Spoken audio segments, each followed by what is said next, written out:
Hi. അപ്പം നമ്മളിന്നൊരു special ചായ ആയിട്ടാണ് വന്നിരിക്കുന്നത്.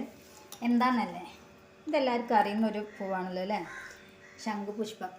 അപ്പം വലിയ ചെടിയൊന്നും ആയിട്ടില്ല, ചെറിയൊരു ചെടിയാണ്. ആകെ 3 പൂവേ ഉണ്ടായിട്ടുള്ളൂ. അപ്പം അത് വെച്ച് നമുക്കൊരു ചായ ഇട്ട് നോക്കാം. അപ്പോൾ പടുത്ത് വെച്ചൊരു തയ്യാട്ടോ, ഉണ്ടാവണേ ഉള്ളൂ, അതുകൊണ്ടാണ് 3 പൂവ്.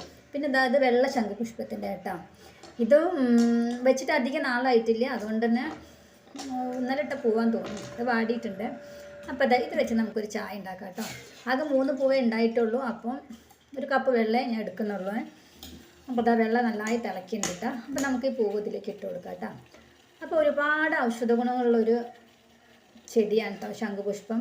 നമ്മുടെ ബുദ്ധി വളർച്ചയ്ക്കും, അതുപോലെ അകാലനരയ്ക്ക്, മൈഗ്രെയിന്, അതുപോലെ തന്നെ നമ്മുടെ സ്കിന്നിനൊക്കെ പ്രായം കൊണ്ടുണ്ടാവും ചുളിവുകളൊക്കെ മാറും. അങ്ങനെ ഒരുപാട് ഔഷധ ഗുണങ്ങളുള്ളൊരു സാധനമായിട്ട് ശംഖുപുഷ്പം. അപ്പോൾ അത് നന്നായിട്ട് തിളച്ചിട്ടുണ്ട്.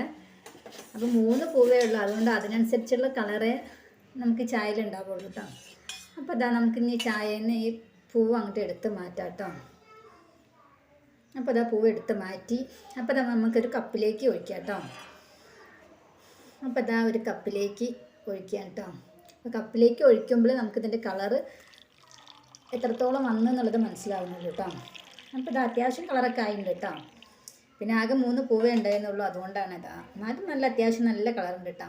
അപ്പോൾ ഇതാണ് ശംഖുപുഷ്പത്തിൻ്റെ ചായ. ഇപ്പോൾ ഒരുപാട് ഔഷധങ്ങളുള്ളൊരു ചായയാണ്. വീട്ടിലുള്ളവരൊക്കെ ഒന്ന് ട്രൈ ചെയ്ത് നോക്കുക.